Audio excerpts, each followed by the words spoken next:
Take a bow, Paris Saint-Germain. Take a bow, Bayern Munich. What a magnificent game we have just witnessed. One of the best games I've ever watched in a very long time.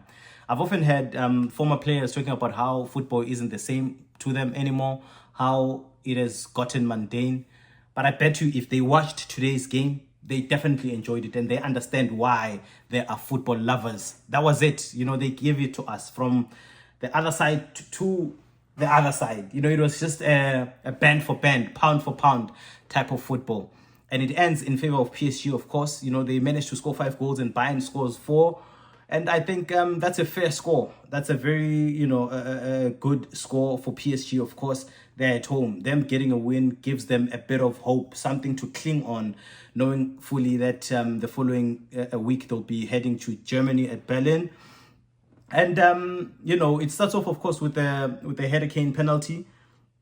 He manages to slot that one in. I don't think there was any doubt whatsoever. Never in doubt. That's Harry Kane. He knows these things. He manages to score it. And Michael Olise comes second with a very good chance that if he buries, they're 2-0 up. And maybe, that is enough to sink this PSG side. But, the keeper manages to keep it from going inside the net. And then we see Kvaratskhelia. My goodness, what a player he is. He has got 10 goals in the Champions League this season, 7 in the knockout stages. And today he was just as good as always. He gets the ball, he cuts inside, and he whips it in. And just like that, Manuel Neuer has no chance whatsoever, and it's 1-1. From that point on, of course, PSG, the Parc des Princes is revived. The fans are happy again. The fans are rallying behind their team. And we see PSG getting, obviously, a second goal through a corner. Joao Neves is just there alone, the shortest man, one of the shortest men in the game. And he is left unmarked. Undisturbed whatsoever. He just heads it home. And just like that, it is 2-1. And you're thinking, what is going on? This is Bayern's game. I mean, you could just literally see how Bayern were just dictating that game. They were just running the strings there.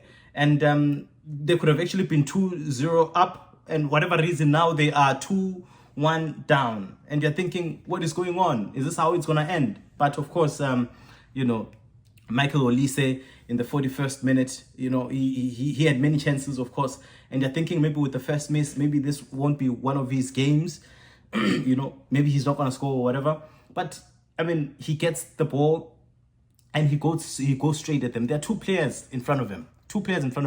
But for whatever reason, he manages to get a space and he shoots and it goes in. And just like that, it's 2-2. You're thinking it's going to go to halftime 2-2. But it doesn't. Why? Because PSG gets a penalty.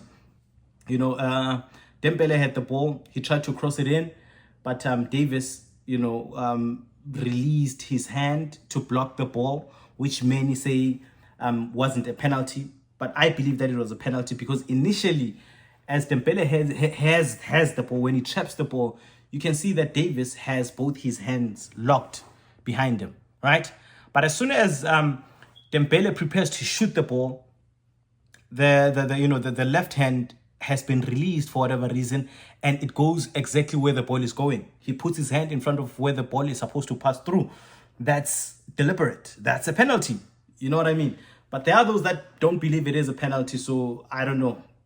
Thank goodness the referee made the right call and he gave it a penalty. And Dembele manages to hit it home. And just like that, we go to halftime, PSG being a goal up, 3-2. And you're thinking maybe in the second half, Bayern, would have seen where they made their errors and they would change that and they would do better. But it is all just PSG. It was all just PSG. We see Kvaratskhelia as well. And in fact, I was thinking that Dembele messed it up, because he was supposed to shoot it. But for whatever reason, he seemed to have jumped and opened way for it. I think he had seen Kvaratskhelia that he was alone at the back because him and Doe, I believe, would have then, attracted the 2 players from Bayern, which was Tar and Upamecano, and they left Kvaratskhelia open. So when he jumps the ball, right? When he jumps the ball, he's actually seen that he is alone, and if he gets the ball, he can be able to do something. And of course, Kvaratskhelia, I mean, like I said, this guy is just fire at the minute. He traps the ball, then he whips it in, and just like that, PSG are 4 goals up. Is it 4 goals or no? They've scored 4 goals and they are 4-2 right now, and just like that, you're thinking, oh my goodness, what is going on here? Is it done? You know what I mean? Then just like that, then Dembele comes again.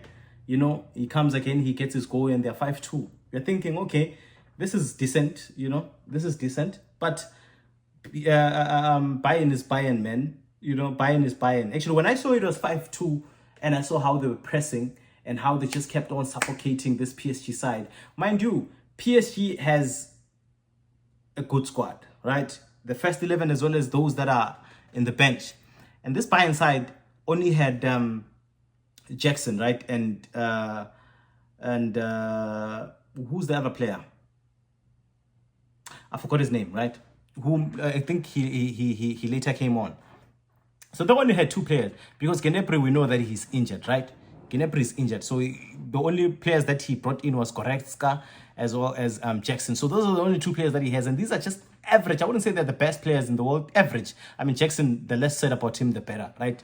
Not, okay, maybe that's being rude, but I don't think he's worthy to be in that Bayern side. You know what I mean? He's just an average player. Goretzka, he's probably in his 30s now. He's not really the same player as he was. You know what I mean? So you're looking at the amount of press that this Bayern side is putting on in the 65th minute, and you're thinking, will this last? Will this last? And they've pressed and they have pressed and they have pressed. And in their press, they have managed to obviously, get a free kick. Kimmich crosses it in, and Upamecano manages to get just a slight touch of it, and it goes in. And that's 5-3. Then there's the Hurricane cross or pass that he gives to Luis Diaz, and he manages just to keep his composure, traps it, and he is one-on-one with Marquinhos, a player that already had a yellow. He couldn't do much. The only thing that he could do, in fact, if he wants to play the second leg, is just put your body, just be there, be present, and hope that, your presence can be able to scare and put him off. But unfortunately, this is Luis Diaz. He manages to keep his composure. He pretends like he wants to shoot it, but he doesn't. Then he pushes it a bit further, while Marquinhos has his hands behind him to avoid touching the ball. And when he pretended like he was about to shoot it, Marquinhos tried to bend a little. When he saw that, he pushed it upfield. Now he has to get up first before he runs to block it. He can't do it, And in the same vein, he obstructs the keeper as well. So Diaz manages to whip it in, and just like that, it is 5-4. Of course, there were fears that it might be offside. It was checked, and we realized that Marquinhos actually had just a toe ahead of Diaz, keeping him onside there. And just like that, the game just ends 5-4. An amazing game, I must say. I think we all enjoyed watching it. And from what we saw today, you can definitely believe that that's exactly what we will see at the Allianz Arena. We saw how Olise, was playing against Mendes. I looked toward this, these 2 players going against each other, and I must say that Olise just had a field day with Mendes. He had a field day with Mendes, and the same thing happened to Hakimi that side. It was just difficult for him. It was too difficult for him. At the end of the day, we see these 2 players getting cramped, because they ran. They ran. That's how difficult it was. And both these teams are too good with the ball that they know how to repel the press. Yes, here and there it can be difficult, but they know how to just fight against the press. And this is exactly what happens, But the beauty of it is that both the players of these clubs, they wanted it. They wanted the win, and they gave it their all. And in the midst of them giving their all, they gave us neutrals one hell of a game for the books, a game that we will not forget anytime soon. You know what I mean? So thank you guys for watching until thus far. Please don't forget to like and subscribe, and also share in your thoughts about what you thought about the game. What do you think is going to happen? Do you think Bayern will finally finish the job at home? Because I think so. Judging from what I saw on that game, Bayern, they just know how to score. Whether they're 2 goals down, 3 goals down, they know how to come back. They managed to come back, but they couldn't really get a fifth one to get a draw. And I think they would be very comfortable heading back home to Germany with being 1 goal down. That's like a 1-0. So when they get home, they might just be able to outscore this PSG side, because best believe it will still get goals there. It's just about the defense. Will the two teams be able to fix their defense? Because I know the two teams that will be going against each other tomorrow definitely would be. They would be putting in that defense that we expected to see in today's game.